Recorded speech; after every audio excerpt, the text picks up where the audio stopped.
नमस्कार दोस्तों, शुरू करती हूँ आज की कहानी। नम्रता पलंग पर लेटी अपने घर को बड़े ही प्रेम से निहार रही थी। घर की दीवारें, झूमर, बल्ब, फोटो फ्रेम, सोफा, अपना पलंग, एक एक वस्तु देख रही थी। सारी चीज़ बहुत कीमती नहीं थी, पर पसंद से खरीदी हुई थी। वैसे नम्रता ने इस घर को बनाने से लेकर सजाने तक में सारी चीज़ अपनी पसंद की लगवाई। प्रत्येक कमरे की प्रत्येक दीवार अलग अलग रंगों की थी। दीवारों पर छोटे छोटे कलात्मक स्टिकर चिपके हुए थे। बाथरूम में बड़ा बाथ टब लगा हुआ है। वह कभी ब्लैक एंड वाइट फिल्मों में देखा करती थी, हीरोइन को गुलाब की पंखुड़ियों के बीच नहाते हुए। तो उसकी इच्छा हुआ करती थी कि काश ऐसा ही बाथ टब मेरे पास भी होता तो मैं भी इसी तरह नहाती। इसलिए जब मकान बनना शुरू हुआ तो बाथ टब उसके मस्तिष्क के इर्द गिर्द घूम रहा था। उस ज़माने में यह बाथ टब बनाने में भी बड़ी मशक्क़त करनी पड़ी थी। उस छोटे कस्बे में किसी ने बाथ टब देखा भी नहीं था। बाथ टब मंगवाने के पश्चात उसे लगवाने की समस्या उत्पन्न हो गई। फिर मिस्त्री बड़े शहर से बुलाना पड़ा, तब कहीं जाकर बाथ टब बाथरूम में लगा। यह मकान 4 कट्टे ज़मीन के बीच बना था। मकान के चारों तरफ अनेक प्रकार के फूलों फलों के पौधे, चारदीवारी के अंदर चारों ओर फलों के पेड़ जैसे आम, लीची, कटहल, चिक्कू, नींबू आदि लगे थे। साथ साथ बीच बीच में गुलमोहर, चंपा, कंचनार के पेड़ जो अपनी छटा बिखेरते रहते थे। खाली जगह पर हरी हरी घास बिछी हुई थी। मकान के चारों ओर जंजीर के सहारे गमले लटके, जिनमें से लहरदार छोटे छोटे फूल पत्ती लटक रहे थे। सीढ़ियाँ चढ़ते हुए अनेक प्रकार की कलाकृतियाँ दीवार पर चिपकी आंखों को शीतलता प्रदान कर रही थी। छत पर एक बड़ा कमरा बना हुआ था, जिसमें रहने लायक सारी सुविधाएं दी। 2 अलमारियां किताबों से भरी थी। उस समय यही पढ़े लिखे की पहचान थी। बाहर झूला भी टंगा था। कहीं कहीं छतरियां भी लगी थी, जिनके नीचे 1-2 कुर्सियां भी रखी हुई थी। वातावरण इतना शांत और सौम्य था कि घर में आते ही सारी थकान मिट जाए। लोहे का शाही गेट, बगल के पिल्लर पर एक नेम प्लेट जिस पर उसका नाम लिखा था नम्रता। न कोई सरनेम, न और कुछ, बस नम्रता। नम्रता के पिता मदन मोहन बाजीपुर गांव में रहते थे। 30 बीघा जमीन के इकलौते मालिक, सौम्य, सज्जन एवं शांत प्रिय व्यक्ति की स्वामी। समाज में उनके परिवार की बड़ी प्रतिष्ठा थी। सभी सुख सुविधाओं से भरा पूरा परिवार। उनकी पत्नी विदेही ने एक के बाद एक 3 पुत्री को जन्म दिया, इसलिए मन में थोड़ा दुखी रहा करती थी। 5 वर्षों के पश्चात एक पुत्र हुआ। तब तक बड़ी बेटी 12 वर्ष की हो चुकी थी।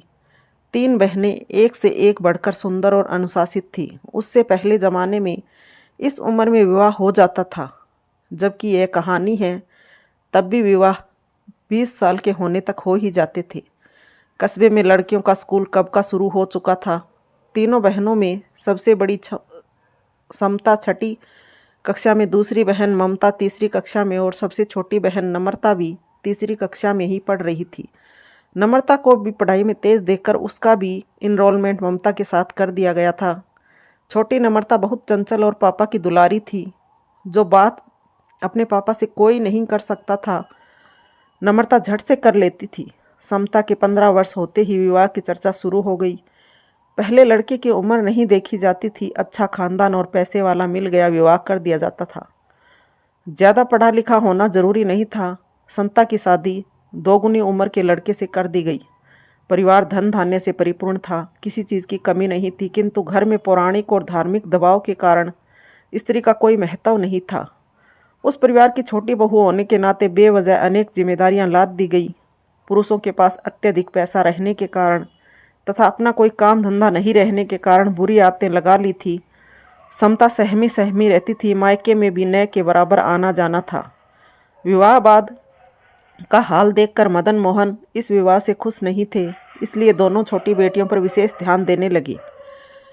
उन दोनों की अच्छी परवरिश के साथ साथ पढ़ाई का भी उचित प्रबंध कर दिया। 7वीं कक्षा में पास के गांव में विद्यालय नहीं था। उच्च विद्यालय 15 मील की दूरी पर था, इसलिए उन्होंने विद्यालय के पास ही जमीन लेकर मकान बना दिया। रसोई की सारी व्यवस्था कर दोनों बेटियों को अपनी माँ के साथ वहीं रख दिया। नम्रता मेधावी थी। पढ़ाई के अतिरिक्त खेल कूद में भी भाग लेती थी। उसने साइकिल भी चलाना सीख लिया था और पिताजी से जिद कर साइकिल खरीद ली थी।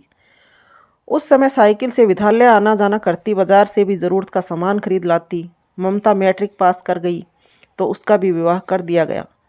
नम्रता की उम्र कम थी, इसलिए उसकी आगे की पढ़ाई जारी रही। मदन मोहन नम्रता के लिए योग्य वर की तलाश में अब वह नौकरी पेशा लड़का चाहते थे, क्योंकि पहले दोनों अनुभव सुखद नहीं थे। नम्रता मेधावी होने के साथ साथ देखने में भी बहुत सुंदर थी। 5 फुट 6 इंच लंबी, छरहरा बदन, बोझिल पलकें, बड़ी बड़ी तिरछी आंखें, लंबोतरा चेहरा, दूध या सिंदूर मिश्रित रंग, पतले पतले होठ, चमचमाती उज्ज्वल दंत पंक्तियाँ। सबसे मादक तो उसकी हंसी थी। हंसती थी तो लगता था चांदनी रात में बेला के फूल खिल गए हों। उससे मिलने वाले उसकी हंसी में बिछड़ने के बाद भी डूबे रहते। खूबसूरत तो वह थी ही। सलवार कमीज में 2 लंबी चोटियां कर वह जब निकलती थी तो देखने वाले बिना पलके झपकाए देखते रह जाते थे। उस जमाने में यही फैशन था जो तब की हीरोइन करती थी। बेटी जब इतनी शालीन और शिक्षित हो तो उसके अनुसार लड़का ढूंढना भी कम मुश्किल काम नहीं था। जब नम्रता ने बीए कर लिया और आगे की पढ़ाई की तमन्ना थी, पर इसी बीच एक इंजीनियर लड़के से बात फाइनल हो गई।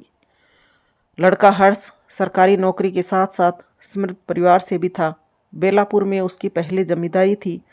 नम्रता के न चाहते हुए भी विवाह के बंधन में बंध गई। मदन मोहन ने धूमधाम से नम्रता का विवाह किया। भरपूर दान दहेज देकर बेटी को विदा किया। बेटी अच्छे घर में जाई, इससे बड़ा सुकून माता पिता के लिए और क्या हो सकता है। बहुत खुश थे। बेटा 10वीं कक्षा में था। नम्रता अपनी नई जिंदगी में कदम रख रही थी। उसकी ससुराल तो पुराणपंथी विचारधारा को मानने वाला ही था। हर्ष पढ़ा लिखा होकर भी आंख मूंद कर इसे मानता था। स्वतंत्रता माहौल में पली नम्रता अपने को संयत कर इस विपरीत माहौल में स्वयं को ढालने का प्रयास करने लगी। छोटी बहू होने के कारण घर की सारी जिम्मेदारी सर पर आ पड़ी थी। रसोई पूरी कभी संभाली नहीं थी, सो जरा सी चूक हो जाने पर सासू की बातें सुननी पड़ती। जेठानी भी कभी पीछे पड़ी रहती। हर्ष घर के मामले में कुछ नहीं बोलते थे। ससुर बहुत अच्छे थे,